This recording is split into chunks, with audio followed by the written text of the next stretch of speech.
आज से हम उत्तराखंड पब्लिक सर्विस कमीशन का हिस्ट्री का लेक्चर स्टार्ट करने के लिए जा रहे हैं। और जैसा आपने देखा होगा कि उत्तराखंड पब्लिक सर्विस कमीशन ने जो है अपना एग्ज़ाम कैलेंडर जारी कर दिया है। एंड आई होप कि उत्तराखंड जो भी डेट मेंशन की गई है कैलेंडर के अंदर उसी डेट को अपना एग्ज़ाम कंडक्ट कराएगा। तो उत्तराखंड का जो अपर पीसीएस है उसका एग्ज़ाम डेट जो है 29 जून 2025 को रखी गई है। तो आई थिंक इसी डेट को एग्ज़ाम होना चाहिए, क्योंकि उत्तराखंड पब्लिक सर्विस कमीशन का रिकॉर्ड अच्छा नहीं रहा है। तो फिर भी हम यही मान के चलेंगे कि जो डेट है इसी डेट को एग्ज़ाम होगा। अब देखिए ये जो सिलेबस है, तो मैं आपको एक और चीज़ बिल्कुल रिकमेंड करूँगा कि आपको अपने सिलेबस को अपने पास में रखना है, चाहे प्रिंट आउट या फिर उसको डिजिटल फॉर्मेट में। क्योंकि जब तक आपके पास अपना सिलेबस नहीं होगा आपको नहीं पता लगेगा कि किस टाइप के क्वेश्चन, किस टाइप का सिलेबस है, क्या सिलेबस हमारे, पता लगा हमने आउट ऑफ सिलेबस पढ़ लिया, सिलेबस बहुत ज़्यादा है।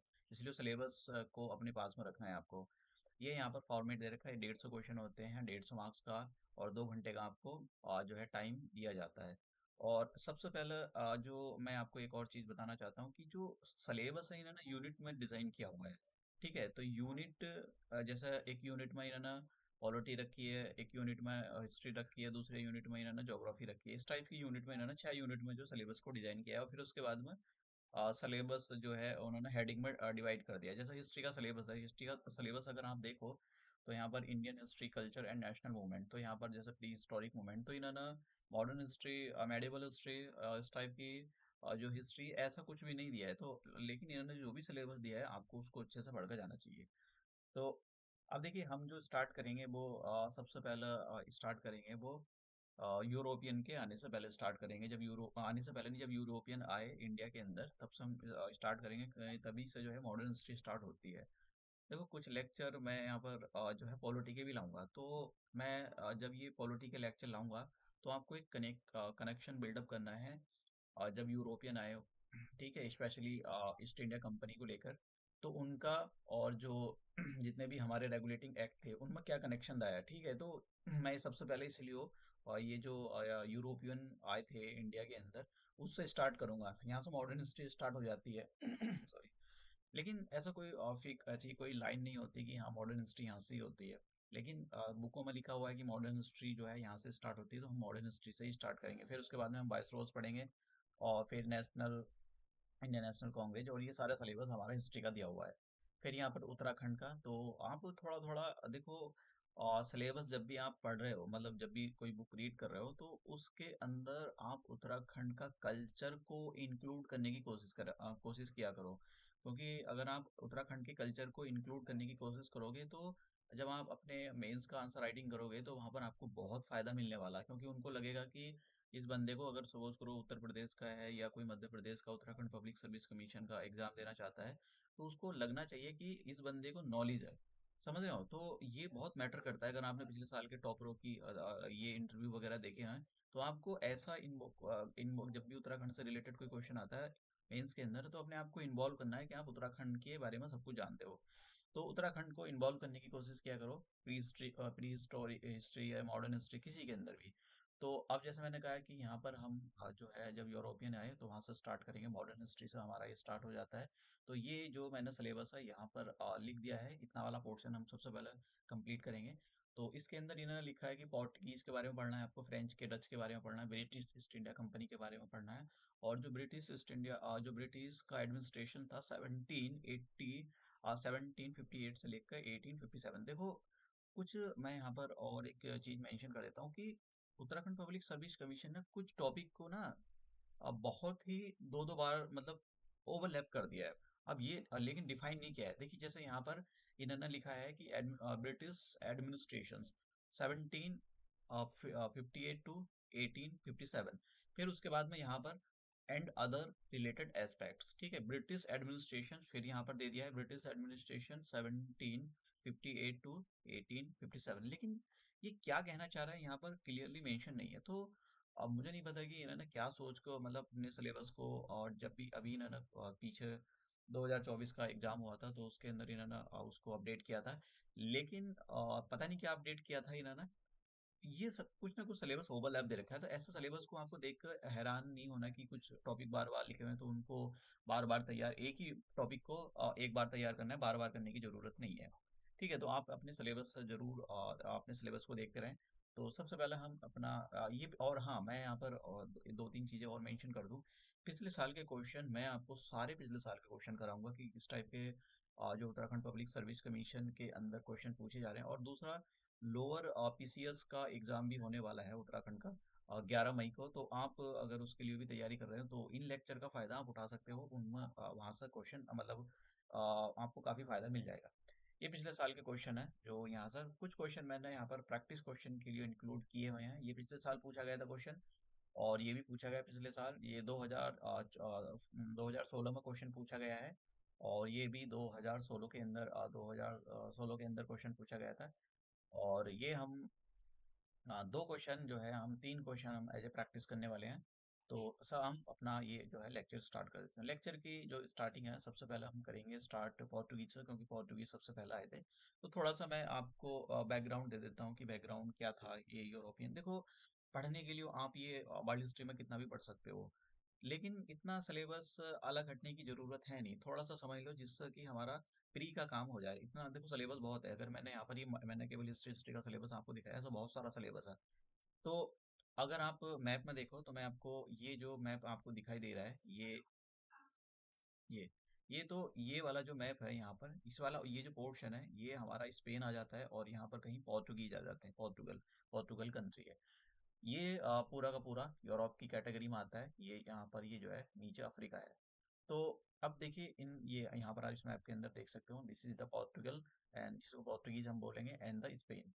तो अब सबसे पहला जब हो क्या रहा था कि जब यूरोप के अंदर अगर 15th सेंचुरी के अंदर एक हॉट लग गई, किस टाइप की कि भाई हम जो है एग्रीकल्चर अच्छे से करेंगे, मतलब साइंटिफिक एग्रीकल्चर को करने का एक तरीका डेवलप हो गया। दूसरा, ये जो मीट कंज्यूम करते थे उसके अंदर मसालों का यूज स्टार्टिंग हो गया। अब ये मसाले कहाँ से खरीदते थे? मसाले खरीदते थे यहाँ से। थर्ड, ये जो मुस्लिम वर्ल्ड है यहाँ से खरीदते थे, क्योंकि जितना भी इंडिया के साथ ट्रेड होता था, अगर आप देखो तो उस टाइम पर ये जो ओशन होता था, ओशन के लिए उनके पास इतनी टेक्नोलॉजी डेवलप नहीं थी कि वो अपने जो जहाज बना सकें पानी के। तो वे लैंड के थ्रू ट्रेड करते थे, क्योंकि इंडिया, आप बोल सकते हो इंडिया जो है उस टाइम का मतलब एक बहुत अच्छा स्टेट था, बहुत अच्छी कंट्री थी, काफ़ी अमीर कंट्री थी। तो बोला जाता है कि उस टाइम की एक टाइप की सुपर पावर थी। तो ये लोग जो जितने भी अपने मीट खाते थे, क्योंकि यूरोप के जो लोग हैं वो मीट काफ़ी कंज्यूम करते हैं। अगर आप देखा जाए, यूरोप के अंदर बहुत लोग मीट कंज्यूम करते हैं। अब अगर मीट के अंदर मसाले डाल दिए जाएँ, स्पाइसेस को यूज़ किया है, तो उसका जो टेस्ट होता है वो बहुत बढ़ जाता है। तो उसी के चक्कर में ये लोग चाहते थे, क्योंकि उस टाइम पर देखो ऐसा तो नहीं था, उस टाइम पर मोबाइल थे या फिर गाड़ी थी। उस टाइम पर जो था, एक तो खाना, ठीक है, खाने का टेस्ट अच्छा होना, और पहनना, अच्छा कलर हो। तो ये 2 चीज़ों के लिए ये लोग ट्रेड करना चाहते थे, लेकिन ये जो ट्रेड करते थे वो यहाँ से सामान खरीदते थे इस मुस्लिम वर्ल्ड से। इनको बहुत महंगा पड़ता था, मतलब क्योंकि ये डायरेक्ट खरीदेंगे इंडिया से। साला इन्होंने कोई मान लो कि 100 रुपये का सामान खरीदा, तो फिर यूरोपियन जो लोग थे उनको 1000 या मतलब 900 रुपये, मतलब बहुत ज़्यादा महंगे दामों को बेचते थे। तो अब ये अगर अपनी मार्केट में उसको बेचते हैं यूरोप के लोग, तो वे और ज़्यादा महंगा बेचेंगे। तो ये चाहते थे कि भाई किसी तरह से मुस्लिम वर्ल्ड को जो है यहाँ से बाईपास किया जाए।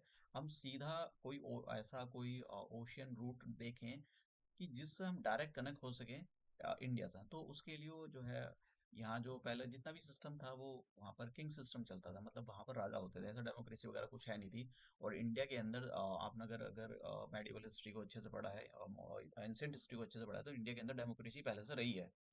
ठीक है, तो इंडिया की जो डेमोक्रेसी, हालांकि उसको यूरोपियन वर्ल्ड ये रिकॉग्नाइज किए थे, लेकिन इंडिया की जो डेमोक्रेसी है वर्ल्ड की ओल्डेस्ट डेमोक्रेसी कहा जाता है।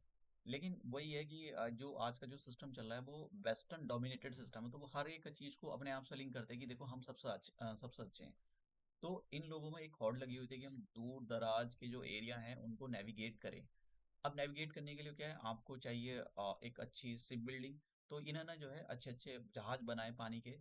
तो पानी के जहाज बनाए, अब लेकिन उनके लिए खर्चा बहुत चाहिए, तो उनको जो उनके स्पॉन्सर होते थे, स्पॉन्सर कौन होते थे? राजा होते थे, क्योंकि उनको पता है अगर हम ये किसी भी ऐसे अननोन प्लेस की डिस्कवरी कर लेता है, हो सकता है वहाँ पर कुछ ऐसे रिसोर्सेज मिल जाए कि जिससे हम उन इस रिसोर्सेज को एक्सट्रैक्ट करके यूरोप में बड़े दामों में बेचें और फिर उसको अपनी कॉलोनी बना लेंगे हम। तो ये ऐसा इनका माइंड सेट था। तो अब इनमें खुद ही में आपस में लड़ाई होती थी, एक राजा दूसरे राजा से लड़ता रहता था। तो इन्होंने यहाँ पर स्पेन, देखो यहाँ पर ये पोर्टुगीज है और ये जो है स्पेन है, तो इन्होंने यहाँ पर आपस में एक एग्रीमेंट किया कि भाई हम आपस में लड़ेंगे नहीं। उनको बताया कि अगर हम आपस में लड़ेंगे तो टाइम भी बहुत खराब होता है। तो आप ये देख रहे हो ना, ये कैप वर्डे आइलैंड के इन्होंने इसको बोला कि भाई अगर आप पोर्टुगीज और स्पेन के अंदर जो ट्रीटी होती है, ट्रीटी का नाम याद करने की जरूरत नहीं है लेकिन बैकग्राउंड समझो। तो इन्होंने ये बोला कि भाई स्पेन वाले इसके इधर ही जाएंगे, वो जितना भी डिस्कवर करेंगे वो उनका। और ये जो ईस्ट है, ईस्ट के अंदर जितना भी पोर्टुगीज है, पोर्टुगीज इधर जाएंगे, और जो पोर्टुगीज होंगे वो पोर्टुगल इधर डिस्कवरी करेंगे, मतलब जो भी डिस्कवरी, जो भी उनके किसी भी लैंड को डिस्कवर करते हैं वो उनकी होगी, वो उनके साथ ट्रेड करेंगे। और स्पेन वाले इधर जाएंगे। तो इन्होंने ऐसा कैप बर्डे आइलैंड को एक पॉइंट मानकर डिवाइड कर लिया सारी चीज़ों का। तो अब डिस्कवरी स्टार्ट हो गई, अलग अलग चीज़ों की उस टाइम पर डिस्कवरी हो रही थी।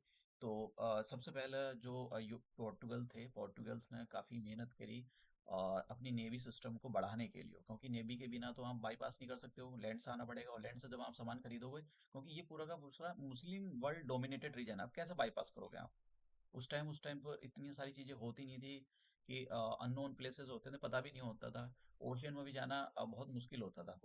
तो ये जो प्रिंस हेनरी थे, ये पोर्टुगीज थे, मतलब पोर्टुगल को बिलोंग करते थे।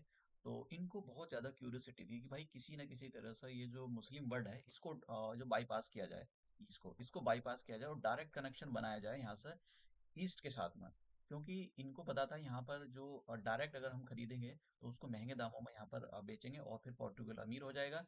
तो फिर काफ़ी इनके पास आर्मी होगी, काफ़ी पैसा होगा, आर्मी होगी, तो दूसरी जो कॉलोनी है उस पर भी कब्जा कर सकते हैं। तो इस टाइप का इनका माइंड सेट था। अब ये जो प्रिंस हेनरी था, जैसे मैंने कहा कि ये सबसे ज़्यादा क्यूरियस रहता था कि ये कैसे हम मुस्लिमों को बाईपास कर सके।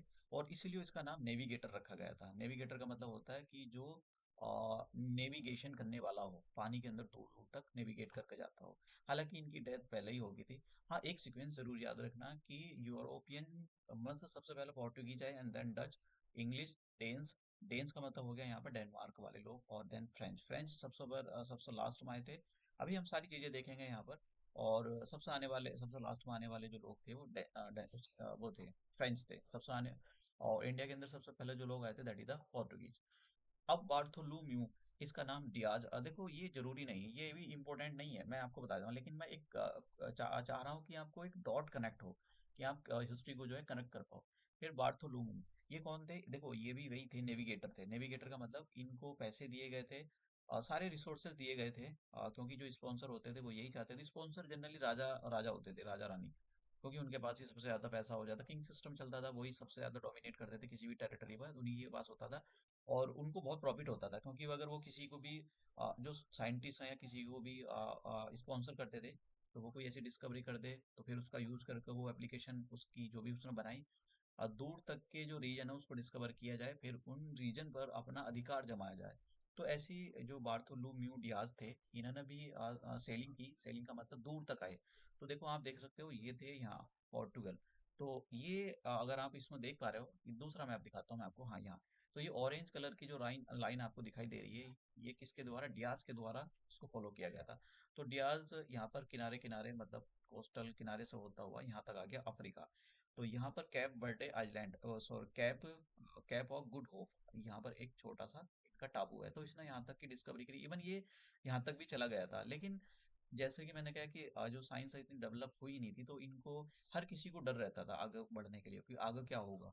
तो ये मतलब डिस्कवर तो कर लेते थे, लेकिन इसको इतना तो पता लग गया कि भाई मैंने यहाँ तक की जो डिस्कवरी है उसको कर लिया है।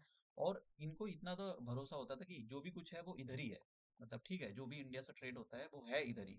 तो लेकिन जैसे मैंने कहा कि ऐसा नहीं कि आपके बहुत बड़ा टैंक होता था, या फिर सारी चीज़ें आपके फेवरेबल होती थी, आप जो है डिस्कवर कर सकते हो, नेविगेट कर सकते हो दूर के एरिया में, ऐसा कुछ नहीं होता था। तो अब, और ह्यूमन की कैपेसिटी होती है, उससे ज़्यादा कर भी नहीं सकता, तो केवल इसने यहाँ तक गया, और यहाँ तक जाने के बाद फिर ये वापसी हो गया। तो फिर ये जब वापसी हुआ तो इसकी जो मतलब इसने कैप ऑफ गुड होप को डिस्कवर कर लिया था यहाँ तक, तो यहाँ तक की तो डिस्कवरी कर ली थी, तो इनका तो इतना जो है सी रूट के बारे में, इस सी रूट के बारे में तो पता लग गया था कि भाई ठीक है, सी ये जो इतना है सी रूट डिस्कवर कर लिया था, अब आगे का काम जो है कोई और करेगा। तो देखो यहाँ पर बहुत ज़्यादा रिस्की होता था, ऐसा नहीं होता था कि भाई कोई भी आए। तो फिर उसके बाद में वास्को डी गामा आया, इनके बाद वास्को डी गामा, तो वास्को डी गामा ने अपनी जो जनरी है इसको कंटिन्यू रखा। अगर वास्को डी गामा का अगर आप पाथ देखो, वास्को डी गामा का ये पाथ दे रखा है यहाँ पर, तो ये कैप ऑफ गुड होप तक तो वास्को डी गामा आ गए, और उसके बाद में उन्होंने ये पाथ फॉलो किया और सीधा यहाँ पर लैंड हुए कालीकट के अंदर, इंडिया के अंदर। अब ये वास्को जो डिगामा थे, इनके बारे में आपको थोड़ा सा पता होना चाहिए। वास्को डिगामा इंडिया के अंदर कब आया था और किसकी हेल्प से आया था? एक गुजराती पायलट था जिसका नाम था अब्दुल माजिद। अब्दुल माजिद ने काफ़ी हेल्प की थी इनको, मतलब वो एक पायलट का रोल उन्होंने प्ले करा था, और with the help of the Abdul Majid ये इंडिया की इंडिया की जो ज़मीन है वहाँ पर एक उस टाइम पर स्टेट हुआ करता था, स्टेट तो नहीं थे वहाँ पर, किंग सिस्टम चलता था इंडिया के अंदर भी। तो कालीकट था, कालीकट का मैं मैप अभी दिखाता हूँ आपको। तो ये यहाँ पर ये कालीकट था ये, तो यहाँ पर इन्होंने with the help of the Abdul Majid की हेल्प से यहाँ पर जो वास्को डी गामा 1498 के अंदर यहाँ पर लैंड किया, और उस टाइम का जो रूलर हुआ करता था इस कालीकट का वो था जैमोरिन। जैमोरिन एक हिंदू रूलर था। तो आपसे यहाँ से तो एक क्वेश्चन यही बनता है कि ये बताइए कि ये जो है वास्को डी गामा इंडिया के अंदर कब आया था? ठीक है, एक तो वेरी सिंपल क्वेश्चन, बहुत बार पूछा गया, अलग अलग पीसीएस में पूछा गया, और वैसे ये क्वेश्चन का बहुत ही कम चांसेस है कि ऐसा क्वेश्चन पूछा गया है, लेकिन कंफर्मेशन नहीं है कि ये गुजराती पायलट का नाम अब्दुल माजिद ही था। तो ऐसा जो डिबेट वाले क्वेश्चन होते हैं, ये भी कमी बचते हैं कि भाई ऐसा, हाँ, ये पूछा जा सकता है कि व्हेन, और ये ऐसे इस टाइप से क्वेश्चन फ्रेम हो सकता है कि जब वास्को डी गामा इंडिया आया था तो उस टाइम पर कालीकट का जो राजा था वो कौन था? जैमुरीन। ठीक है, तो ये आपको याद रखने की जरूरत है। अब देखो ये जो जैमुरीन था इसने काफी जो है अच्छे से वास्को डी गामा का स्वागत करा। इसको नहीं पता था वास्को डी गामा क्यों आया है, तो उसमें लगता है कि जैसे सभी लोग ट्रेड करते थे, तो इंडियन ओशन में अगर देखा जाए तो इंडियन ओशन में अरब, चाइनीज, जैपनीज, ये सब मतलब, और ये अफ्रीकन, ये सब ट्रेड करते थे यहाँ पर, तो सभी लोग कमा रहे थे थोड़ा थोड़ा। लेकिन इनको ये नहीं पता था कि ये जो वास्को डी गामा आया है ये सारा ट्रेड खत्म कर देगा, मतलब जो दूसरे देश भी ट्रेड करते हैं इंडिया के साथ उस ट्रेड को बिल्कुल खत्म कर देगा, यहाँ से हिस्ट्री ही बदल जाएगी इंडिया की। अब इनको ये नहीं पता था, तो जैसे दूसरों को ट्रीट करते थे इन्होंने भी वैसी वास्को डी गामा को ट्रीट करा था, ट्रीट करते थे ये। तो वास्को डी गामा जब इंडिया से रहा वो शायद 3-4 मंथ रहा है, उसके बाद में वो अपना कार्गो ले गया, 3 शिप लाया था अपने साथ में, 3 जहाज लाया था, भर के ले गया, उसने काफ़ी प्रॉफिट पर जो है चीज़ों को बेचा। तो फिर वहाँ पर देखो ऐसे बोलने लगा अपने दोस्तों, देखो मैं कितना अमीर हो गया हूँ, और मैंने जो है डिस्कवरी की, मैं इंडिया से ये सामान लाया था, मसाले लाया था, और मैंने इतने दामों में बेच दिया, देखो मैंने कितना फ़ायदा हो रहा है यहाँ पर। हम अगर थर्ड इनसे जो मुस्लिम वर्ल्ड है इनसे अगर मसाले खरीदते हैं तो कितने महंगे दामों पर हम खरीदते हैं, और हमको कुछ प्रॉफिट भी नहीं होता। अगर हम डायरेक्ट इंडिया से ये मसाले खरीदते हैं तो हमको देखो और कितना फ़ायदा हो रहा है। तो दो तीन चीज़ें याद रखना कि वास्को डी गामा इंडिया के अंदर 3 बार आया था, तीसरी बार जब आया था तो इनकी डेथ हो गई थी। और ये क्वेश्चन पूछा जा सकता है कि बहुत ही कभी कभी बाल की खाल में से क्वेश्चन निकालना शुरू कर देते हैं। तो एक बार पीसीएस में क्वेश्चन पूछा गया था वास्को डी गामा को कहाँ दफनाया गया था, कोचीन के अंदर दफनाया गया था। अभी हम देखेंगे ये सारी चीज़ें। तो फिर इनको वापसी, मतलब जो इनकी पहले तो इनको ये कोचीन के अंदर ही दफनाया गया था, लेकिन बाद में इनके जो रिमेन्स थे उनको वापसी कर दिया था पोर्टुगल को। तो वापसी कर दिया था, नहीं करा था, बस ये याद रखना कि भाई इनकी तीन तीन बार इंडिया के अंदर आए थे। पहली बार कब आए थे? 1498 के अंदर आए थे, और इनको जो है कोचीन में जो है दफनाया गया है। तो ये दो तीन चीज़ें याद रखना है यहाँ पर।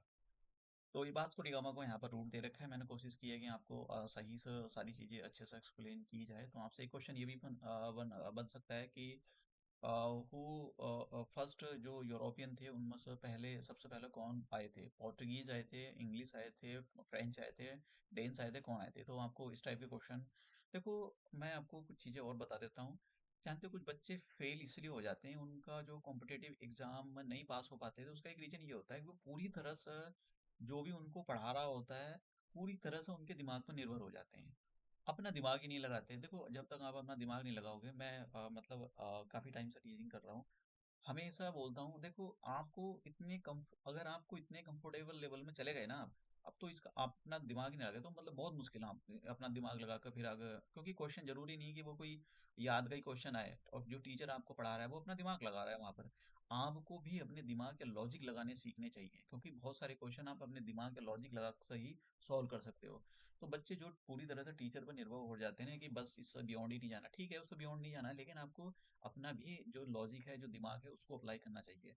अदरवाइज आप मेंस में देखो, प्री आप निकाल लोगे रोड होगा, मेंस में नहीं टिक पाओगे। मेंस में उसमें बहुत सारे क्वेश्चन ऐसे होते हैं कि कुछ आप क्वेश्चन का मेकअप खुद करना पड़ता है। तो वो कैसे करोगे जब तक आपने लॉजिक, क्वेश्चन आपके सामने ऐसा नहीं कि वो रटा रटाया क्वेश्चन आ गया। बहुत सारे क्वेश्चन आपको ऐसे मिलेंगे, आपने कभी मतलब पढ़े भी नहीं होगे, आंसर राइटिंग की भी नहीं होगी, लेकिन आपको क्वेश्चन को फ्रेम करना है, आंसर लिखना है, तो वो तभी लिखा जाता है। तो बहुत सारे बच्चों का फेलियर होना भी एक टीचर पर पूरी तरह डिपेंडेंस हो जाना होता है। तो अपने लॉजिक नहीं लगाते बच्चे, ठीक है। अब नेक्स्ट क्वेश्चन देखो, जैसे मैंने बोला था यहाँ पर ये कालीकट है। अब तो ये इंडिया का मॉडर्न मैप तो नहीं है, लेकिन आप मॉडर्न मैप के अंदर यहाँ पर जो है ये पहले वाले जो उस टाइम के मेडिवल टाइम के प्लेसेस थे उसको मेंशन किया गया है। तो ये कालीकट है, यहाँ पर कालीकट के अंदर जो है वास्को डी गामा आया था। तो मैं इस मैप को बार बार दिखाऊंगा, आपको ये याद रखना है जब भी आप मॉडर्न हिस्ट्री पढ़ रहे हो। तो जैसे आइलैंड ऑफ द बसीन हो गया, बॉम्बे हो गया, ये बहुत इंपॉर्टेंट है, सूरत यहाँ पर है ये। और ठीक है, तो और ये यहाँ पर पुडुचेरी हो गया, ये कुछ याद रखना। हुगली यहाँ पर हो गया, अभी मैं आगे भी दिखाऊंगा इस मैप को। और अब जैसे मैंने कहा कि सबसे पहले कौन आए, पोर्टुगीज आए। तो पोर्टुगीज ने यहाँ पर इंडिया के अंदर उनको पता लग गया कि भाई यहाँ पर इंडिया के अंदर काफ़ी प्रॉफिट है, हम ट्रेड कर सकते हैं डायरेक्ट। तो इन्होंने अपनी ईस्ट इंडिया कंपनी बनाई। जैसे मैंने कहा है कि यहाँ पर सबसे पहले पोर्टुगीज आए थे। पोर्टुगीज को स्पॉन्सर, जो पोर्टुगीज आए थे उनको राजा स्पॉन्सर करते थे। तो ये काफी डेमोक्रेटिकली तरीके से खेलते थे। जैसे इंडिया के अंदर मतलब अगर आपकी किसी से लड़ाई होगी तो आप क्या करोगे, गाली गलौज करोगे, मारोगे।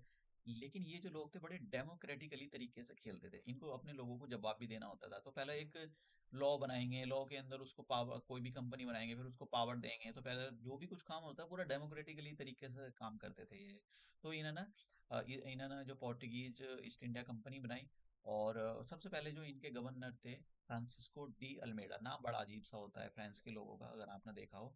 तो ये सबसे पहले इनको, जो पोर्टुगीज की ईस्ट इंडिया कंपनी थी, इनको उसका गवर्नर बनाया गया। और इनसे बोला गया भाई इंडिया के अंदर जो अपनी पोजीशन है ना उसको आप जो है स्ट्रॉन्ग करो। तो देखो इसने ये स्ट्रॉन्ग कैसे कर सकते हो, स्ट्रॉन्ग कर सकते हो इनको, ये जो जितने भी अरब बर्ड वाले लोग हैं ना, ये किसी तरह से इनको चौक किया जाए। तो इनको चौक करने का तरीका क्या हो गया, यहाँ पर अपने जो है एक आप एंट्री पॉइंट बनाओ, यहाँ पर बनाओ, ठीक है। और इधर जो है मलक्का स्टेट है वहां पर बनाओ, तो ऑटोमेटिकली ये सब लोग रुक जाएंगे। क्यों? क्योंकि आपने यहाँ पर देखो, आप आपने जब भी कोई इधर से शिप आएगा या जाएगा, हम बोलोगे भाई पैसे दो, क्योंकि हम आपको आगे या अंदर नहीं आने जाने देंगे, क्योंकि हमने अपना यहाँ पर जो है एक सिस्टम डेवलप कर लिया है, एंट्री पास मतलब एक जैसा टोल होता है कि भाई हम आप टोल अगर दोगे तभी जा पाओगे, अगर तभी आ पाओगे, अदरवाइज नहीं आ पाओगे। तो सबसे पहले इन्होंने जो है, ये जो अल्मेडा थे, अल्मेडा ने अगर आपको इंडिया के अंदर अपना जो है वर्चस्व बना कर रखना है तो आपको इंडियन ओशन को जीतना पड़ेगा। और इंडियन ओशन को जीतना का इस सिस्टम को कट ऑफ कर दो ये इधर, ठीक है।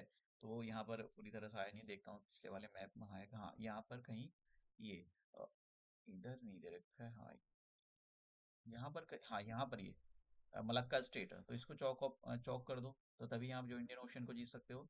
तो इन्होंने यही किया। पहले तो इंडियन ओशन में अपना वर्चस्व बनाया।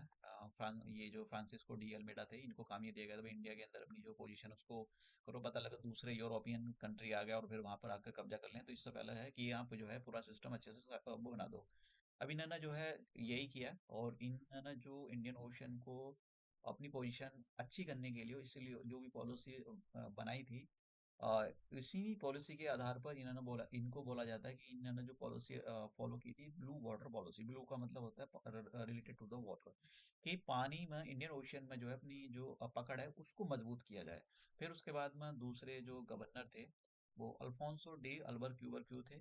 तो ये रियल फाउंडर बोला जाता है। रियल फाउंडर क्यों? क्योंकि इन्होंने रियलिटी में इंडियन ओशियन के अंदर अपनी जो पकड़ है उसको बहुत मजबूत किया था, ठीक है।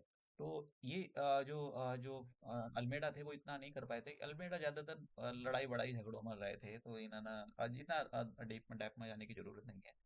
तो अल्बर क्यूबर क्यू ने ये अल्फोंसो डी थे, अल्फोंसो डी ने जो है एक तो गोवा को एक्वायर किया। आप समझ रहे हो ना, देखो गोवा पहले को ये देखो यहाँ पर कहाँ गया गोवा, ये देखो ये है कालीकट।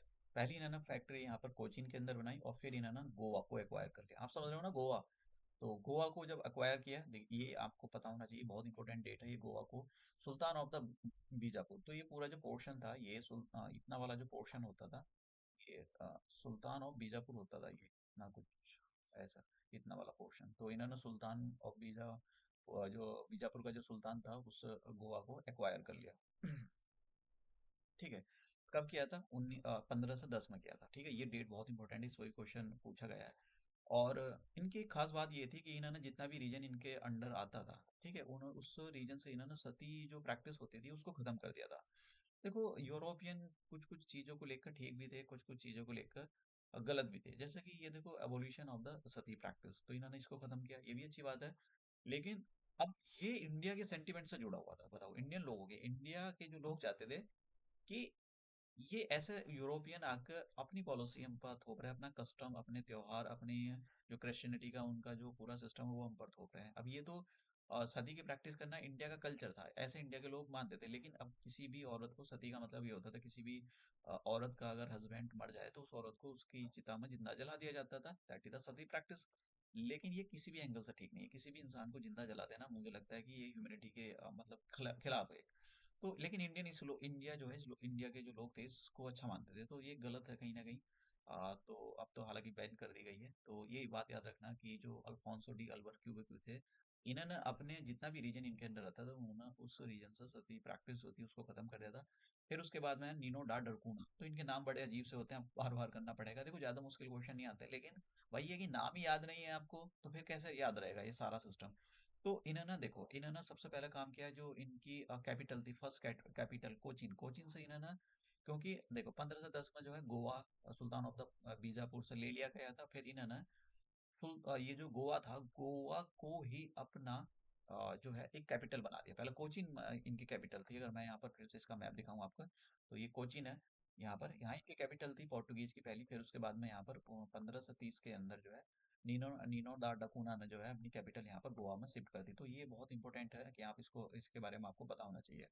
और एक और चीज, 1934 के अंदर आइलैंड ऑफ द बसीन और Bahadur Shah Zafar, island of the जो था यहाँ पर मैंने यहाँ इतना आता था, जो आइलैंड ऑफ द बसीन था ना, ये पूरा ये गुजरात का बहादुर शाह था। तो ये इतना एरिया बहादुर शाह के अंदर आता है। बहादुर शाह भैया ये मुगल वाला बहादुर शाह नहीं है, ये गुजरात वाला है ये। कभी आप कंफ्यूज हो जाओ कि मुगलों में भी बहादुर शाह था, हाँ मुगलों के अंदर भी बहादुर शाह थे भैया, दो थे, बहादुर शाह वन, बहादुर शाह सेकंड। तो ये बहादुर शाह जो है ये मुगलों का नहीं है, ये जो है ये गुजरात का राजा है। ठीक है, इतना पोर्शन तो इन्होंने जो है यहाँ से, उसके पीछे एक अलग स्टोरी, अलग जाने की जरूरत नहीं, but keep on the syllabus. हाँ मतलब स्टिक योर सिलेबस। तो आप सिलेबस को जो है अपना ध्यान रखें आप। उसके बाद में ये जो थे पोर्टुगीज थे, पोर्टुगीज का देखो दो तीन मिशन, दो तीन काम होते हैं। एक तो ये पूरे वर्ल्ड में अपनी क्रिश्चियनिटी को फैलाना चाहते थे, ठीक है। दूसरा ट्रेड करना। तो देखो आपको मतलब जैसे मैंने कहा कि ये जो वेस्टर्न लोग थे काफी मतलब बहुत दिमाग लगाते थे। दिमाग लगाने का मतलब ये होता था कि पूरी सिस्टम को एक सिस्टमेटिकली जो है एक्सप्लॉइट करेंगे।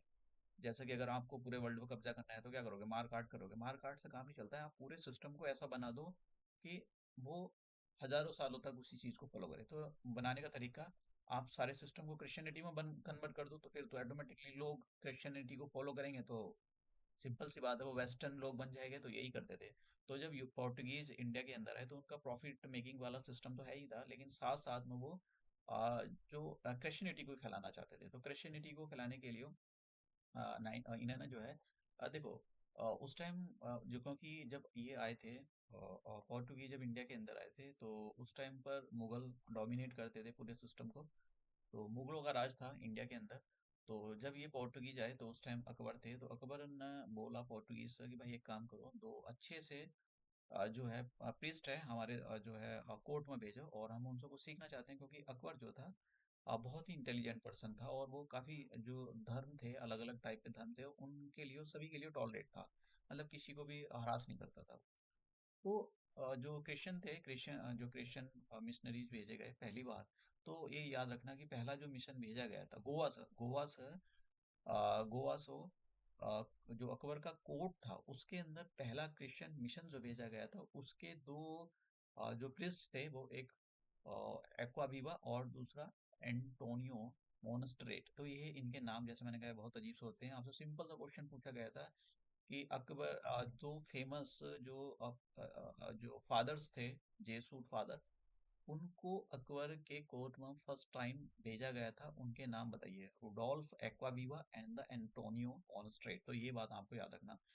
अब देखो, अब ये जैसी अकबर ने कहा कि भाई आप जो है अपने जो दो प्रिस्ट भेजो हमारे कोर्ट के अंदर, तो पोर्टुगीज को लगा कि भाई ठीक है, अब जो है हम अपना क्रिश्चियनिटी फैला सकते हैं, क्योंकि अकबर भी इंटरेस्ट ले रहा है तो इसका मतलब हम अकबर को भी कन्वर्ट करा सकते हैं क्रिश्चियनिटी के अंदर। तो लेकिन ये जो है अकबर, क्योंकि काफी ये लोग अकबर को कम आंकते थे, तो अकबर काफी इंटेलिजेंट था, तो अकबर ने उनकी बात जो भी था वो उनके धर्म को सुना, जो भी था सुनने के बाद में जो है इनका मिशन ये खत्म हो गया। फिर सेकंड मिशन जो है, मतलब ये क्रिश्चियनिटी में कन्वर्ट कर नहीं पाएगा अकबर को, फिर दूसरा मिशन इनका भेजा गया, तो दूसरा मिशन भी सेम मतलब सेम तरीके से एंड हुआ। अकबर सारी चीजें सुनता था लेकिन वो क्रिश्चियनिटी में कन्वर्ट नहीं हुआ। थर्ड मिशन जो भेजा गया था, थर्ड मिशन के अंदर थर्ड मिशन उस टाइम पर अकबर जो था लाहौर के अंदर था। अकबर, क्योंकि इनके कोर्ट जो होते थे अलग अलग होते थे, आगरा में कोर्ट होता था, तो अकबर उस टाइम पर जो है लाहौर में था। तो ये जो मिशन भेजा गया था थर्ड, ये लाहौर में भेजा गया था, और इसके जो फादर थे, एक तो जैरोम जाइवर थे, और जो इमैनुअल फिनेरो। तो ये याद रखना, इनमें से आपसे क्वेश्चन पूछे जाते हैं, यूपीएससी के अंदर भी यहाँ से क्वेश्चन पूछा गया है, तो काफ़ी इंपॉर्टेंट ये क्वेश्चन है। अब फैक्ट याद कर लेते हैं। तो पोर्टुगीज पहले बंदे थे जो इंडिया के अंदर आए थे। नंबर वन, पोर्टुगीज की पहली फैक्ट्री थी जो कोचीन में बनाई गई थी। डेट इतनी इंपॉर्टेंट नहीं है, लेकिन आपसे ऐसा क्वेश्चन पूछा था कि जो पोर्टुगीज की फर्स्ट फैक्ट्री कहाँ पर थी, और फर्स्ट इनका हेडक्वार्टर भी कोचीन में था। तो ये यहाँ आपको याद रखने की जरूरत है। पोर्टुगीज जो थे वो फर्स्ट पर्सन थे जो कि इंडिया के अंदर प्रिंटिंग प्रेस लाए। तो जो प्रिंटिंग प्रेस इंडिया के अंदर लाने वाले जो यूरोपियन थे वो कौन थे? That is the Portuguese. तो ये याद रखना है यहाँ पर। इन्होंने इंडिया के अंदर कल्टीवेशन ऑफ द टबाकू को इंट्रोड्यूस किया, better plantations of the coconut, जो कोकोनट होते हैं उसका बेटर प्लांटेशन इन्होंने इंडिया के अंदर उसकी अच्छी वैरायटी की।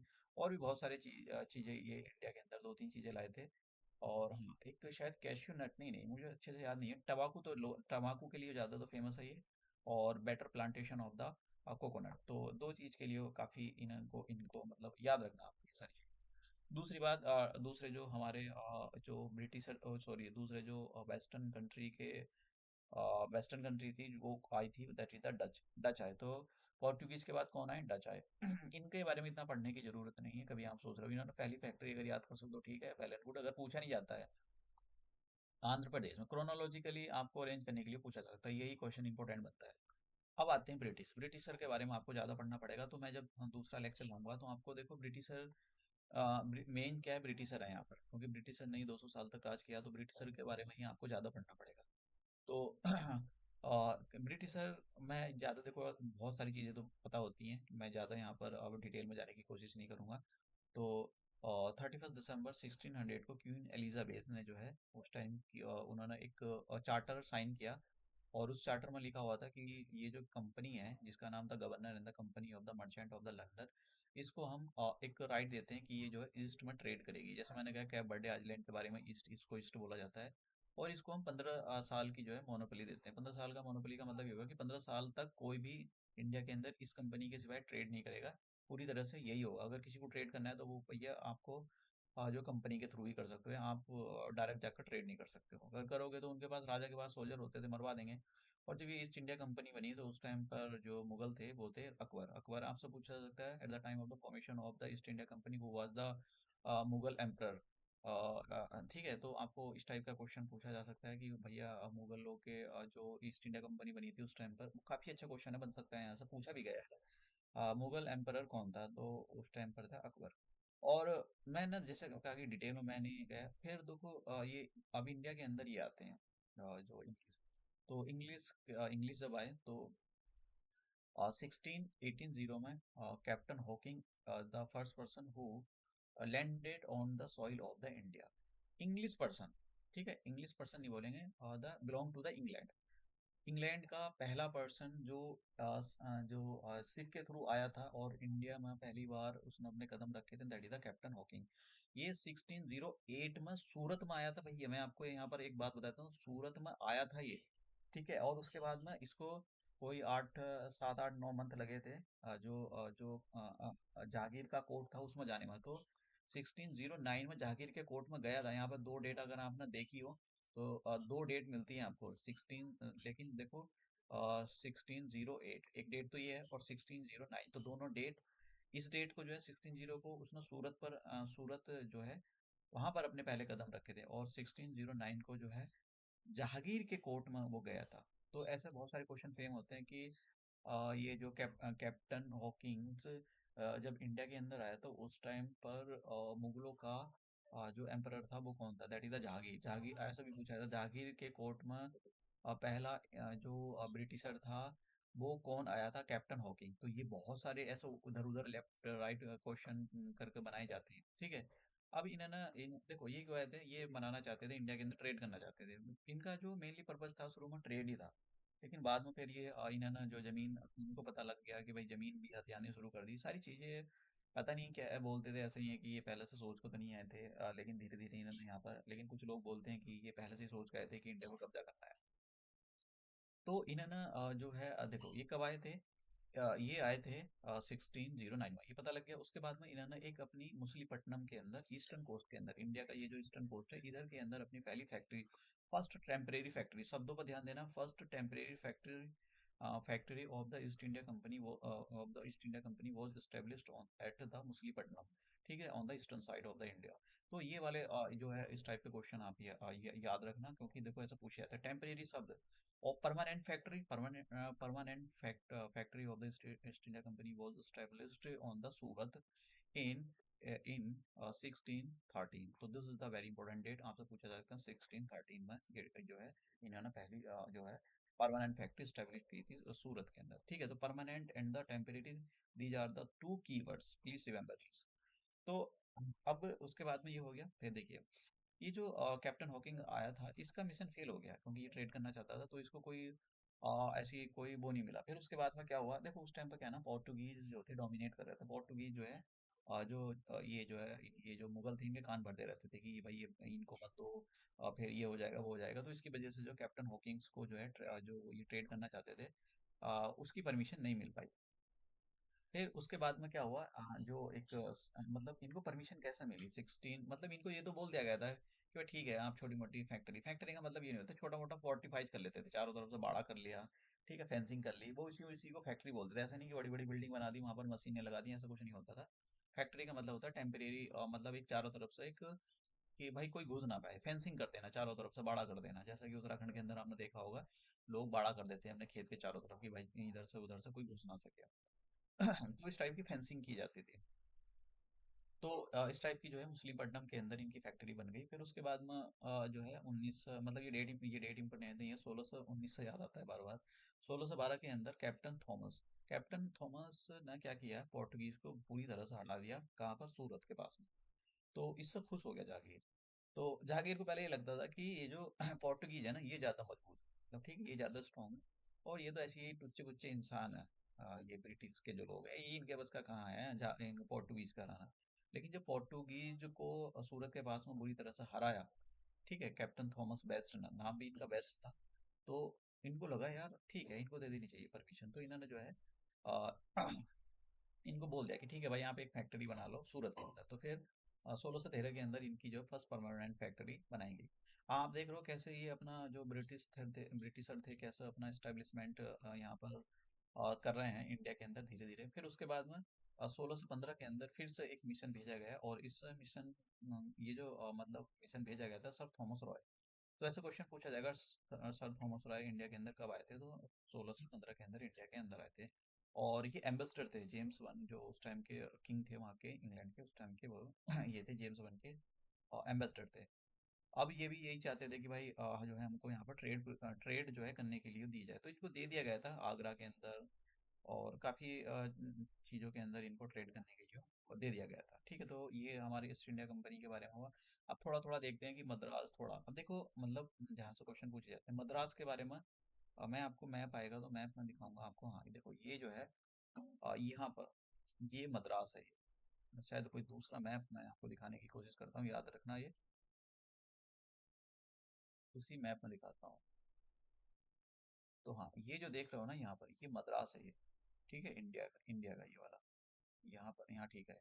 तो ये देखो, ये वाला जो ये है, ये मद्रास है। तो यहाँ पर लोकेशन आपको थोड़ा दिमाग में बैठा रहेगा तो चीज़ों को समझना आसान रहेगा। तो ठीक है। तो सुल्तान ऑफ द जो ये इन्होंने क्या किया 1632 के अंदर, ये वैसे इतना इम्पोर्टेंट तो नहीं है। तो सुल्तान ऑफ गोलकोंडा से इन्होंने जो है, मैं सुल्तान ऑफ गोलकोंडा ये था यहाँ कहीं, हाँ, ये यहाँ पर। तो सुल्तान ऑफ गोलकोंडा ये था यहाँ यहाँ पर था। उनका जो गोलकोंडा का जो एम्पायर था वो यहाँ पर था।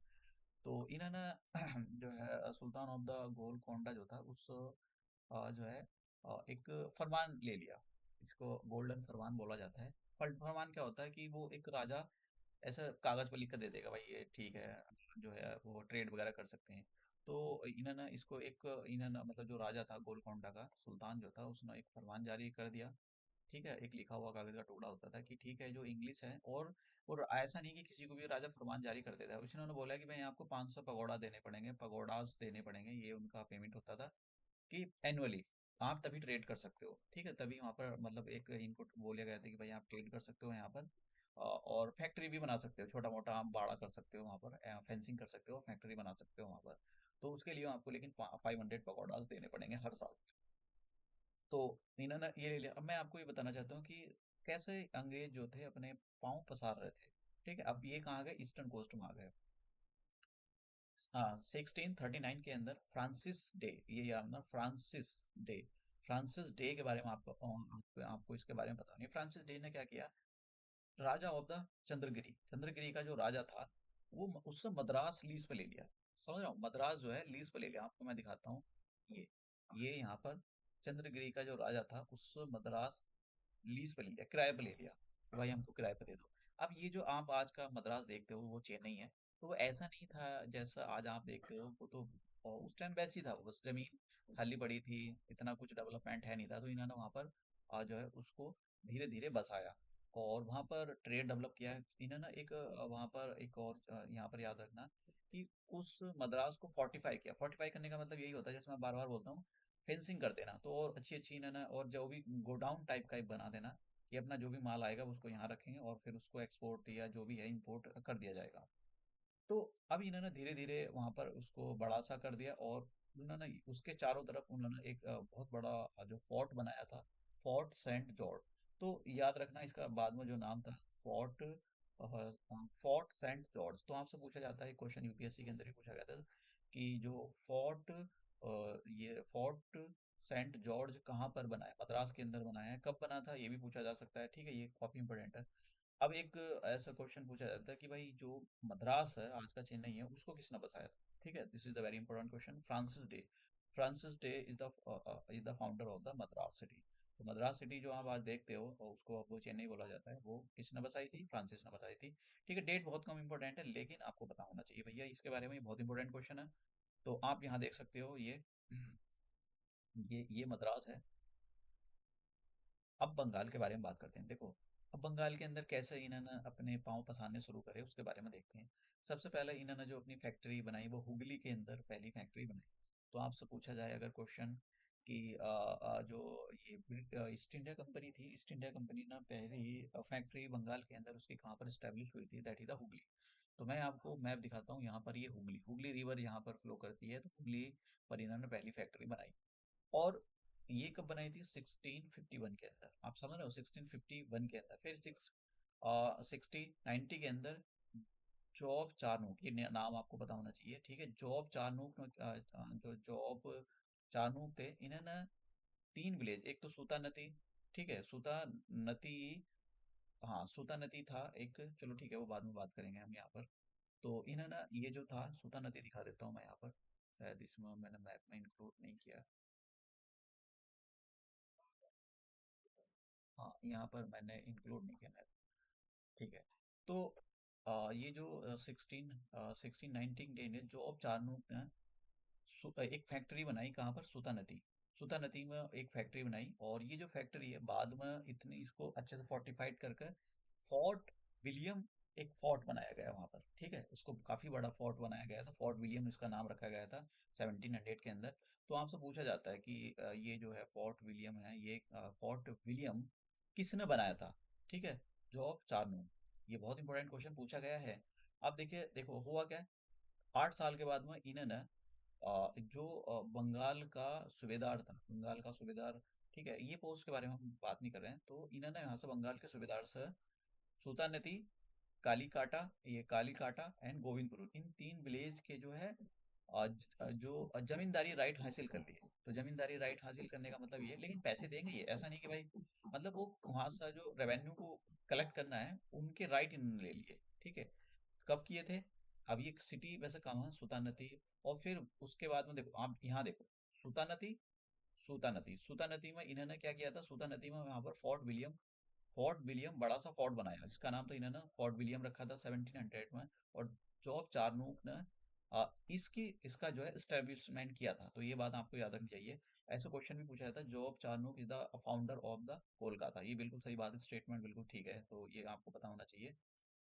तो फिर उसके बाद में जैसे मैंने कहा कि 1698 के अंदर इन्होंने तीन विलेज, सुता नदी यहाँ भी आ रहा है, समझ रहे हो, ये वही सुता नदी है, कालीकाटा एंड द गोविंदपुर, इन तीन गांवों के जो है जो zamindari right to collect the revenue, ये हासिल कर लिए। और उसके लिए अंग्रेज पैसे देते थे, ऐसा नहीं कि भाई पैसे देंगे आपको, बाकायदा पैसे दे दें। तो अब फिर बाद में ये जो तीनों शहर डेवलप होकर कोलकाता शहर में कन्वर्ट हो गया। तो कोलकाता जो शहर है, वो इन तीनों गाँव को मिलाकर बनाया जाता है। और इसके पीछे आप बोल सकते हो कि अंग्रेजों का बहुत बड़ा, आप बोल सकते हो कि एक तरह का काफ़ी कंट्रीब्यूशन है। तो आप यहाँ देख सकते हो दैट इज द ये, यहाँ पर ये विलेजेस हैं। अब बॉम्बे के अंदर, तो बॉम्बे के अंदर हुआ क्या था, देखो जैसे पोर्टुगीज थे, ठीक है, और इधर इंग्लिश ये थे। तो अब क्या हुआ, जो पोर्टुगीज था, पोर्टुगीज की जो प्रिंस थी कैथरीन, और जो इंग्लैंड का राजा था किंग चार्ल्स, इंग्लैंड, इन दोनों की शादी होगी, समझ गए हो? इन दोनों की होगी शादी। जब शादी होगी तो पोर्टुगीज ने दहेज में बॉम्बे दिया, समझ रहे हो? ये बात है 1662 की, बॉम्बे को दहेज में दिया गया इंग्लैंड को।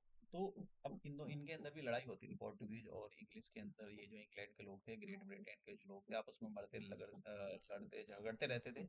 लेकिन जब इनमें शादी हो गई, तो मैट्रिमोनियल अलायंस एक काफ़ी अच्छा इनका एक स्ट्रेटेजी रहती थी कि शांति बनाए रखने की। तो इन्होंने यहाँ पर ये वाला इस स्ट्रेटेजी को फॉलो किया। कुछ टाइम तक तो ये जो शांति बनी रही, हालांकि इतने लंबे टाइम तक नहीं बनी रही। तो फिर उसके बाद में क्या हुआ, ये जो बॉम्बे मिला, ईस्ट इंडिया बॉम्बे जो चार्ल्स सेकंड था, चार्ल्स सेकंड क्या करेगा, उसको बॉम्बे को खाएगा, क्या करेगा, वो क्या करेगा, वो हमेशा कंपनी को प्रॉफिट बनाना था। तो इन्होंने ईस्ट इंडिया कंपनी को दे दिया, ईस्ट इंडिया कंपनी को दे दिया कि भाई ठीक है, हम आपको जो है, आपको हम तुम हम जो है, हमको 10 पाउंड आप देते रहना हर साल। तो अब समझ रहे हो, 1668 के अंदर बॉम्बे को ईस्ट इंडिया कंपनी ने किराए पर ले लिया, हर 10 पाउंड पेमेंट पर, ठीक है, ये यूरोप की करेंसी होती थी। तो 10 पाउंड पेमेंट हर साल जो है ये उसको देना पड़ेगा। इस पर भी क्वेश्चन पूछा गया था कि भैया ये जो ईस्ट इंडिया कंपनी है, ईस्ट इंडिया कंपनी ने बॉम्बे किस लीज पर लिया था। तो उसमें ऑप्शन, वैसे तो लीज पर तो लिया था किंग चार्ल्स, लेकिन किंग चार्ल्स ऑप्शन नहीं था। मैं अभी सॉल्व कराऊंगा आपको क्वेश्चन। तो उसका जो आंसर था, मतलब वो पोर्टुगीज से लिया था। हुआ क्या था, जो पोर्टुगीज थे, पोर्टुगीज ने किंग्स चार्ल को ये दे दिया, और किंग्स चार्ल ने ईस्ट इंडिया कंपनी को रेंट पर दे दिया। तो आप पोर्टुगीज से इन्होंने ले लिया, तो ऐसा क्वेश्चन उन्होंने फ्रेम कर दिया। तो आपको इसके बारे में पता होना चाहिए, ठीक है, काफी इंपॉर्टेंट ये पॉइंट है। फिर डेन्स आए, तो डेन्स के बारे में आपको देखो, यहाँ पर कुछ ज्यादा करने की जरूरत नहीं है। डेन्स के बारे में इनका हेडक्वार्टर क्या था, बस अब सीक्वेंस पता होना चाहिए भाई, कि पता लगा आपको कि क्रोनोलॉजिकली अरेंज करने के लिए पूछ दे, उसमें भी गोबर कर दो। तो पहले कौन आए थे, पोर्टुगीज आ गए, पोर्टुगीज के बाद में डच आ गए, डच के बाद में इंग्लिश आ गए, इंग्लिश के बाद में डेन्स आ गए, और फ्रेंच आएंगे सबसे लास्ट में। तो अब फ्रेंच आ गए। देखो, अगर रियल जो कंपटीटर थे ईस्ट इंडिया कंपनी के, that is the French. French, Portuguese भी नहीं थे, ठीक है, ना तो डेन्स थे ना डच थे, ये नहीं थे। तो सबसे बड़े जो कॉम्पिटिटर थे, that is the French. French भैया उनको पावर टक्कर देते थे। तो अब वो फ्रेंच, इनको लगा कि भाई ये जो है ब्रिटेन के, जो ग्रेट ब्रिटेन के लोग हैं, ये तो ईस्ट से बहुत कमा रहे हैं, अब हमको भी कमाना चाहिए, तो हमको कमाना चाहिए, तो हमको भी एक कंपनी बनानी चाहिए। तो इन्होंने French east India company form की 1664 में। देखो, आप समझ रहे हो, 1664 के अंदर।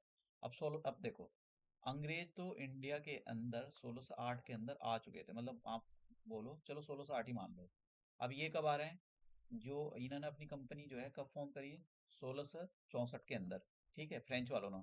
और इंडिया के अंदर कब आएंगे, 1667 के अंदर, मतलब 70 या 65 या 70 साल बाद इंडिया के अंदर आ रहे हैं। आप समझ रहे हो ना कि क्या चल रहा है सिस्टम। और आपको ये भी पता होना चाहिए कि भैया उस टाइम पर दूसरे जो यूरोपियन है, वैसे भाई इतना तो जरूरी नहीं है यहाँ पर, कोई इतनी वो करने की जरूरत नहीं, पर थोड़ा सा डॉट कनेक्ट करने आना चाहिए। अभी जो फ्रांस थे पहले सबसे लास्ट में आने वाले जो यूरोपियन थे, तो आपसे क्वेश्चन पूछा जा सकता है कि भाई सबसे लास्ट में कौन आया था। और पहली जो इनकी फैक्ट्री थी वो सूरत में बनी थी। कुछ मतलब कुछ पॉइंट आपको याद होने चाहिए, बार बार रट्टा मारना पड़ेगा आपको, इसका ऐसा कोई इलाज नहीं है कि भाई आपसे इसकी कोई दवाई आती है कि आपको, क्योंकि आपको बार बार इस पर रट्टा मारना पड़ेगा। और ऐसा मतलब बहुत ही कम चांस है। किंग लुइस 14 उस टाइम के जो है राजा थे जब ये फ्रेंच, बस बहुत कम चांस है। हाँ, इंग्लैंड को लेकर आपको इस टाइप के क्वेश्चन फ्रेम हो सकते हैं, लेकिन ये फ्रेंच वालों के साथ ऐसा। अब देखो ये फ्रेंच, जैसे मैंने कहा फ्रेंच और इंग्लैंड के लोगों के अंदर काफ़ी मतलब मारा मारी रहती थी। तो क्योंकि इनकी जो कॉलोनी थी वो अमेरिका के अंदर भी थी, और इनकी जो कॉलोनी थी ऑस्ट्रेलिया मतलब कि यूरोप के अंदर भी, इनमें जो है एक तो प्रॉक्सी वॉर चलता रहता था। प्रॉक्सी वॉर का मतलब ये होता है आपस में नहीं लड़ेंगे, दूसरे को लड़ाएंगे, ठीक है, दूसरे को लड़ाएंगे। इंडिया के अंदर भी इनका प्रॉक्सी वॉर चल रहा था, तो इंडिया के अंदर इनके 3 वॉर हुए जिनको कर्नाटिका वॉर के नाम से जाना जाता है। तो यहाँ पर जो ये फ्रेंच थे, एक साइड फ्रेंच होते थे और दूसरी साइड इंग्लिश होते थे। ई एफ आपस में लड़ रहे थे, ई फॉर इंग्लिश और एफ फॉर फ्रेंच, फ्रेंच के लोग आपस में मर कट रहे थे। तो इनके इनके 3 वॉर हुए, कर्नाटिका वॉर। अब देखो कर्नाटिका वॉर कैसे क्वेश्चन पूछेंगे, आपसे डेट दी जाती है कि कर्नाटिका वॉर कब हुआ था। अब देखो यहाँ पर मैं थोड़ा सा और क्लियर कर देता हूँ, कुछ बुक में जो है फर्स्ट कर्नाटिका वॉर 1740 से लेकर 1748 दे रखा है कुछ बुक के अंदर। और 17 कुछ बुक के अंदर 1746 से लेकर 1748 के बीच में दे रखा है। तो आप ये किस बुक से पढ़ रहे हो, एग्जामर किस बुक से क्वेश्चन बना रहा है, ये डिपेंड करता है। तो पहला वाला जो बाकी सारी डेट, ये वाले सेकंड कर्नाटिका वॉर और फर्स्ट कर्नाटिका वॉर की डेट सेम है, बस पहले वाले में थोड़ा सा झोल झाल है। तो आप देख लेना, इस पर मैंने दोनों डेट को मेंशन किया हुआ है यहाँ पर। इस चार्ट के अंदर मैंने कोशिश की कि आप इस चार्ट देखो, सच बताऊं तो आगे बढ़ने की जरूरत नहीं, आप इस चार्ट को रट्टा मार लो बस, ठीक है। वैसे कुछ चीजें रटनी पड़ेगी यार आपको, मैं कुछ चीजें जैसे यहाँ से डेट कर सकते हो, फर्स्ट कर्नाटिका वॉर कब हुआ था, ये सेकंड कर्नाटिका कब हुआ था, थर्ड कर्नाटिका वॉर कब हुआ था। तो ये तो यहाँ से हो जाएगा, लेकिन कुछ चीजें ऐसी पूछी गई थी जो 2016 में पूछी गई थी, तब आपको पढ़ना ही पड़ेगा भैया उसके अंदर, ठीक है। अब यहाँ पर इनका फर्स्ट कर्नाटिका वॉर स्टार्ट हो जाता है, जैसे मैंने कहा यहाँ पर डेट मैंने 1740 दे रखी है, लेकिन पीछे मेंशन कर रखी है 1746। तो जैसे मैंने कहा कि किस ये बुक्स एग्जामर क्वेश्चन बना रहा है। तो देखो ये जो एग्जामर होते हैं ना पीसीएस वाले, ये सच बताऊं तो ये तो होते हैं बहुत ही, पता नहीं क्या है, भांग खा का पेपर बनाते हैं क्या, बहुत क्वेश्चन गलत बनाते हैं ये, ठीक है। अभी UP Uttar Pradesh public service commission का हुआ 20 मतलब 20 क्वेश्चन गलत थे, मतलब 20 क्वेश्चन, मतलब ऐसा ऐसा लग रखा है जैसे उन्होंने जो मतलब ऐसा मतलब भांग खा रखी है। जो हिरन होता है, हिरन की उन्होंने मतलब जो उसकी पॉटी होती है ना, उसकी भांग खा रखी है उन्होंने, ठीक है, उसका नशा कर रखा है।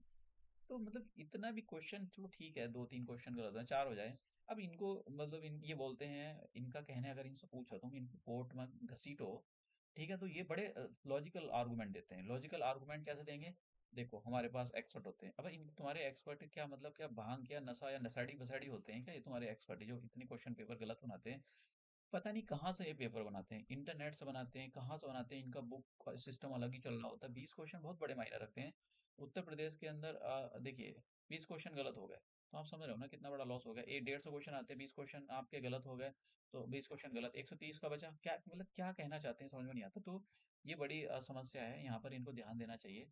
देखो इसके पीछे ना मैं बताता हूँ, इसके पीछे होता है, मैं बार बार बोलता हूँ, सरकारी नौकरी होनी नहीं चाहिए। उसका एक रीजन ये करप्शन बहुत ज़्यादा है।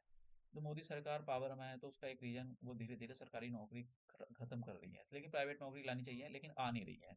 स्किल डेवलपमेंट है नहीं है, इंडिया के अंदर फैक्ट्री नहीं हो रही है। भारत के लोग इतने आलसी हैं एकदम, कि मतलब जैसे बिहार जैसे देश का, बिहार जैसे स्टेट के जो लोग हैं वो पूरे स्टूडेंट्स खराब हुआ पड़ा है, उसमें वो कुछ नहीं करता है, वो सीधा मतलब बोलना नहीं चाहिए, बड़े रेस्पेक्टेड सर खान सर के कोचिंग में पड़े रहते हैं वहीं पर, वो पता नहीं क्या। अरे भैया कोचिंग से देखो, सरकारी नौकरी से देश नहीं चलता है। सरकारी नौकरी से थोड़ी देश चलता है। 140 करोड़ पॉपुलेशन है इस देश को, सरकारी नौकरी से चलाओगे? बिल्कुल भी नहीं चलता है। तो बड़ी समस्या है। लोगों को अपने व्यापार करने चाहिए, ट्रेड करना चाहिए, अपने जो इनोवेशन लानी चाहिए, तभी देश आगे बढ़ सकता है, वरना सरकारी नौकरी से आगे नहीं बढ़ता है। उसका एक रीजन, सरकारी नौकरी करप्शन बहुत होता है। जैसा उसका एग्जांपल आप देख लो, मैंने पीसीएस वाले के बारे में बताया, 20 क्वेश्चन गलत होते हैं। वो करप्शन ही तो है। वो ऐसा क्या काम करेंगे, उनको जल्दी जल्दी, भाई ठीक है 10 दिन का टाइम मिलेगा, वो वही उसी में पेपर बना डालेंगे। जब से क्या, वो जब से खूब चिल काट रहे होते हैं, वो खूब सरकारी पैसे में खूब एकदम अय्याशी कर रहे होते हैं। तो ये बड़ी समस्या है कि इस पर मतलब जो जितने भी रेस्पेक्टेड स्टेट हैं उनको ध्यान देना चाहिए कि उनका जो पब्लिक सर्विस कमीशन है वो मतलब एक ठीक ढंग से काम कर रहा है। वरना इस धर्मशालाओं को बंद कर दो, कोई ज़रूरत नहीं है ऐसी कोई धर्मशाला खोलने की ज़रूरत नहीं है। ना तो टाइम पे एग्जाम कंडक्ट कराते हैं, और दूसरा एग्जाम कंडक्ट कराते हैं तो पेपर गलत होता है इनका। अभी उत्तरा यूके पीसीएस का आया था, उसमें एक पेपर, उसका paper second out of syllabus वाला था, तो उसको दोबारा हो रहा है। तो इनको यही नहीं पता होता है। ये सब इसलिए होता है, देखो ऐसा ये ना, लोग ये नशा तो करते हैं, चाहे वो भांग का नशा करें या शराब पिएं, और ये रात को ये पेड़ पता नहीं क्या रहता है, इनको खुद नहीं पता होता है। इनको तो जो सिलेबस में इन्होंने लिख दिया है इनको खुद नहीं पता होता है। उसको किसी पियोन चपड़ासी उपड़ासी से बोलेंगे सिलेबस अपडेट कर देना, ये कर देना, इनको खुद भी नहीं पता होता है। अगर खुद पता होता तो according to the that particular syllabus ये अपने क्वेश्चन पेपर को अरेंज करते, क्वेश्चन गलत नहीं होते। तो इनको खुद नहीं पता होता है। तो फर्स्ट कर्नाटका वॉर हुआ, तो डेट आपको याद करने की ज़रूरत है कि फर्स्ट कर्नाटका वॉर हुआ।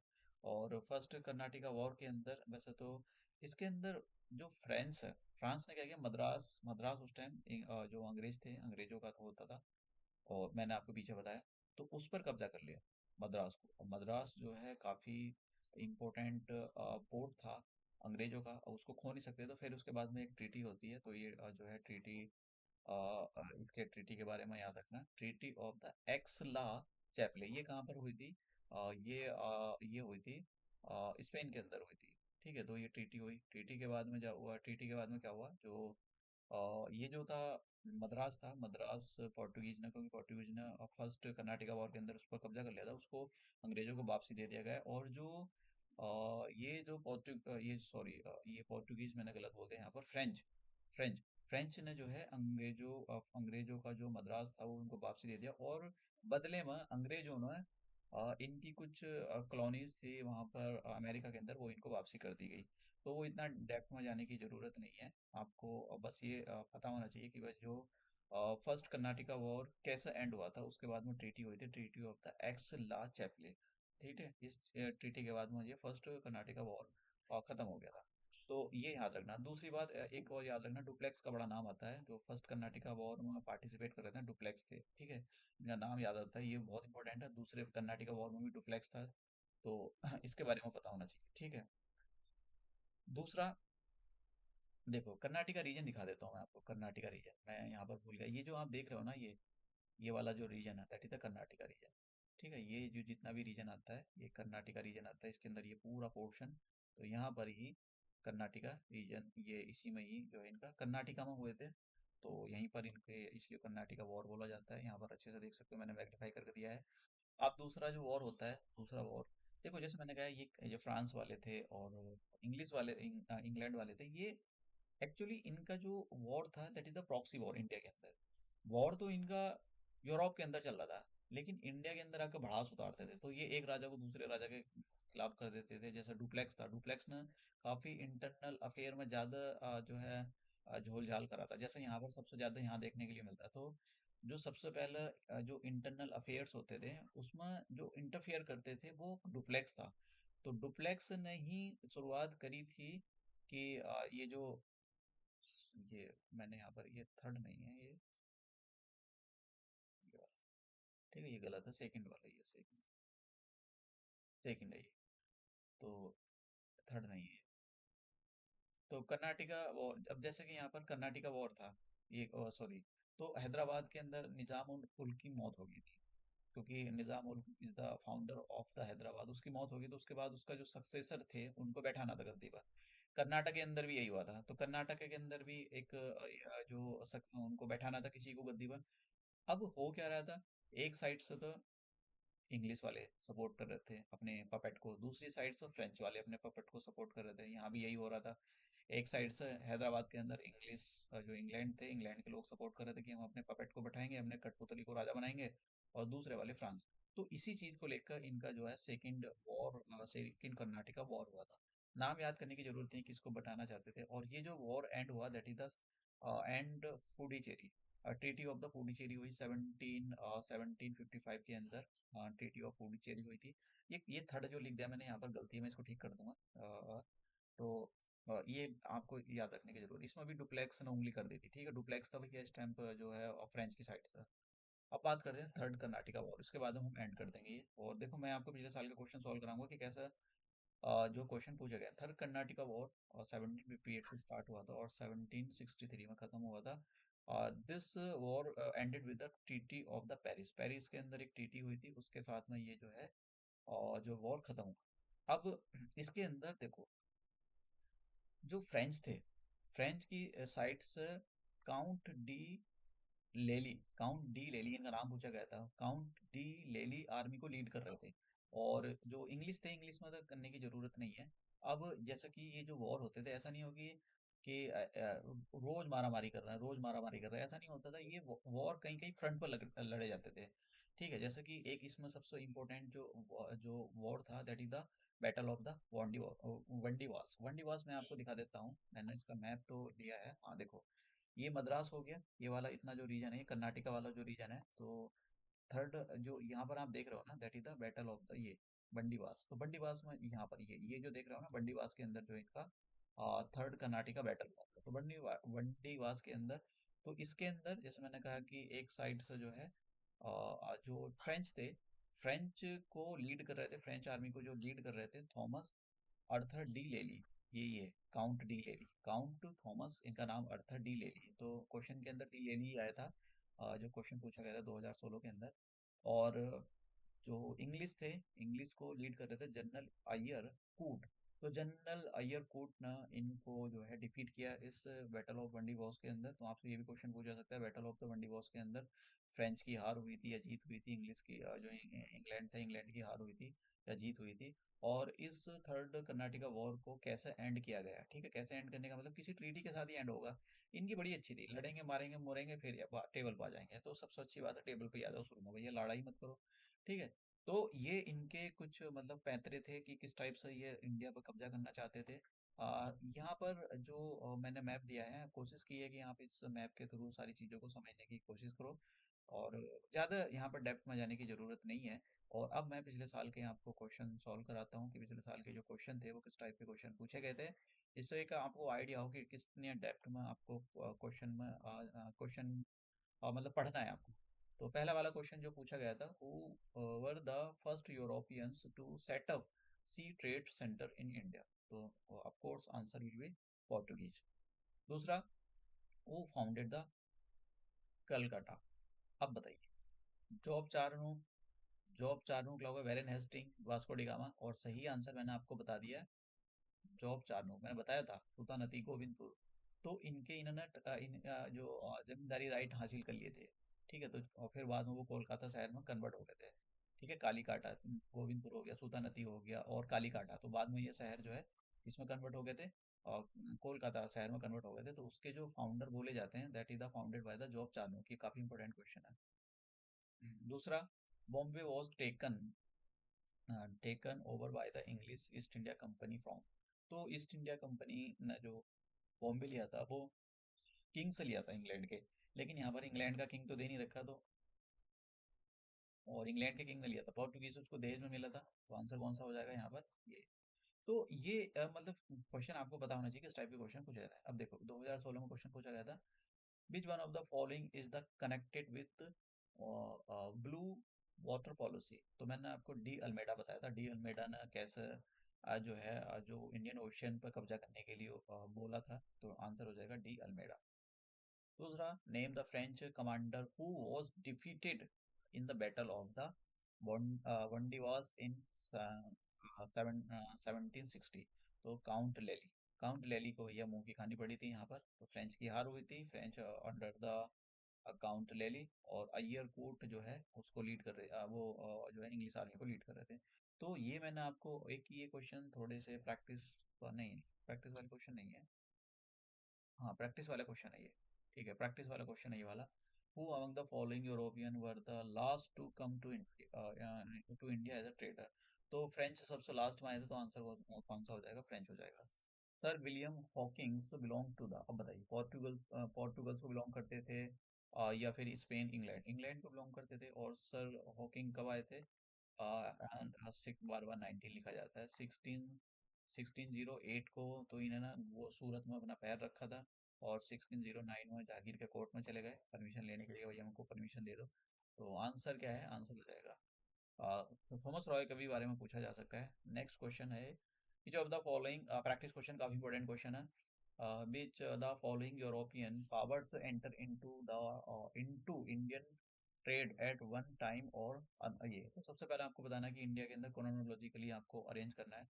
तो सबसे पहले कौन आए थे? देखो, सबसे पहले आए थे पोर्टुगीज, तो पोर्टुगीज पहले आ गए। उसके बाद में कौन आए? उसके बाद में आ गया डच। ठीक है, Portuguese followed by the Dutch. तो अब ये डच आ गए, तो दूसरा हो जाएगा। डच के बाद आए थे इंग्लिश, तो फिर आ गए इंग्लिश, इंग्लिश के, और फिर लास्ट में जो आए थे फ्रेंच वाले। तो देखो कौन सा, 4213 4, हाँ देखो ये वाला ऑप्शन हो जाएगा। ठीक है, तो आंसर कौन सा हो जाएगा यहाँ पर? आंसर हो जाएगा बी ऑप्शन हो जाएगा। तो इस टाइप के क्वेश्चन आज जो है पूछे गए हैं। और ये जो यहाँ पर सिलेबस दिया हुआ है, तो मैं आपको सजेस्ट करूँगा, प्लीज़ कीप ऑन और your syllabus in the mind. क्योंकि अगर आप सिलेबस अगर नहीं रखते हो, तो देखो आपको बहुत प्रॉब्लम होने वाली है। बहुत सारे क्वेश्चन, मतलब सिलेबस तो ऐसा नहीं कि मॉडर्न हिस्ट्री का सिलेबस कोई छोटा है, बहुत ज़्यादा सिलेबस है, लेकिन आपको सिलेबस से ही पता लगता है कि कितना पढ़ा है। पिछले साल के क्वेश्चन करने हैं आपको कि किस टाइप के क्वेश्चन पूछे जा रहे हैं। तो ये हमारा जो है लेक्चर हम यहीं पर ख़त्म करते हैं। और आपको बताएं, आपका जो एग्ज़ाम है वो 29 जून को होने वाला है। तो आपके पास ज़्यादा टाइम है नहीं है। अप्रैल आ जाएगा, अप्रैल, मई, जून, अब लगभग लगभग आपके पास 3 मंथ है। तो मैं यहाँ पर सारी चीज़ें कोशिश करूंगा, लेकिन मैं देखो छोटे छोटे लेक्चर नहीं लाने वाला। लेक्चर 2 घंटे के भी हो सकते हैं, 1.5 घंटे के भी। हाँ, मैं इस बात का भरोसा दिलाता हूँ कि आपका मैक्सिमम सिलेबस मैं कोशिश कराने की पूरी कोशिश रहेगी, मैं पूरा सिलेबस कंप्लीट कराऊँ। और लोअर बीसीएस के एग्जाम का भी, मतलब लोअर बीसीएस का अगर आप एग्जाम दे रहे हो, तो आप उसका भी फायदा उठा सकते हो। करंट अफेयर, ज्योग्राफी के लेक्चर मैं जल्द अपलोड कर दूंगा, हो सकता है आज ही अपलोड कर दूं। तो ये लेक्चर हम यहीं समाप्त करते हैं और मिलते हैं अपने नेक्स्ट लेक्चर में।